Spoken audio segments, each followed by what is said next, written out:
السلام علیکم ورحمۃ اللہ وبرکاتہ۔ کیسے ہیں سامعین کرام؟ امید کرتا ہوں آپ لوگ سب ٹھیک ہوں گے۔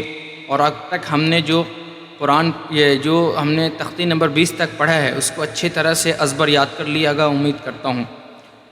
میں تھوڑے دن پہ اس لیے وقفہ دیتا ہوں تاکہ آپ اچھے سے مشق کر لیں۔ جلدی کے چکر میں کیا ہوتا ہے کہ ہم صحیح سے مشق نہیں کر پاتے ہیں، تو ہمارا وہ پھر وہی پرانی بیماریاں، پرانے غلطیاں پھر وہی نہیں پڑھنے کے بعد بھی ویسے ہی رہ جاتا ہے۔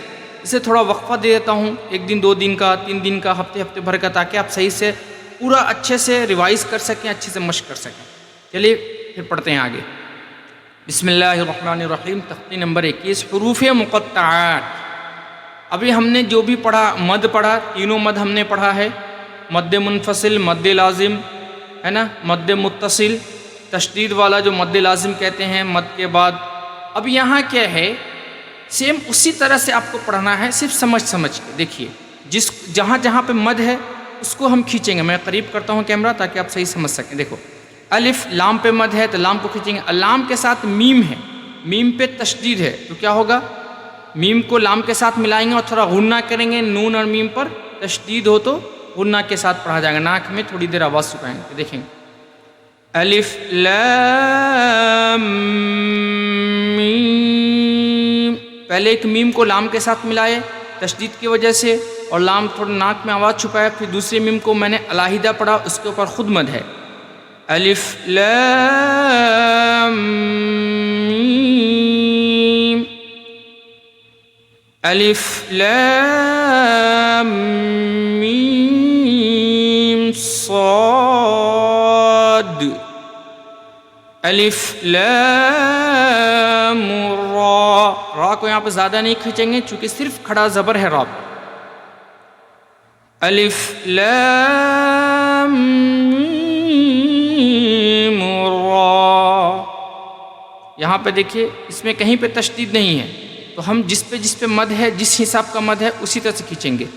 کاف ہا یا عین صاد، طا ہے، طا سین میم، طا سین، یاسین، صاد، حامیم، حامیم عین سین قاف۔ سب پہ مد ہے، صرف ہا پر کھڑا زبر تھا تو اس کو تھوڑا کھینچا، باقی سب پہ مد ہے۔ قاف، نون۔ یہ چھوٹا سا سبق تھا آج کا، حروف مقطعات۔ اس کو صحیح سے ازبر یاد کریں، یہ آپ قرآن میں آنے والا ہے، زیادہ آئے گا، اور اس طرح کے الفاظ بیچ میں آتے رہتے ہیں۔ اس کو امید کرتا ہوں آپ لوگ خوب مشق کریں، خوب ریوائز کریں، اور پچھلا بھی پڑھتے رہیں۔ آپ کو جب موقع ملتا ہے، میں ٹائم ایسی 2 دن 3 دن 4 دن دے دیتا ہوں تاکہ آپ پچھلا ریوائز کرتے رہیں۔ جہاں کچھ سمجھ میں نہ آوے، کوئی پریشانی ہو تو مجھے کمنٹس کریں، انشاءاللہ میں آپ کو ہر کمنٹس کا ضرور جواب دوں گا، انشاءاللہ کوشش کروں گا۔ اور آرام سے، یہ نہیں سے مجھے آتا ہے یہ تو اتنا ہلکا ہی ہے، ہلکا بھاری سے نہیں ہوتا ہے۔ جب تک مشق نہیں ہو تب تک وہ چیز بے فائدہ ہے۔ اب دیکھیں گے ایک آدمی انگلش بولتا ہے، انگلش میں ماسٹر کر چکا ہے مگر اس کو انگلش بولنے نہیں آتا ہے، کیوں؟ انگلش کے ذخیرے تو ہیں مگر مشق نہیں ہے، اس لیے مشق ضروری ہے۔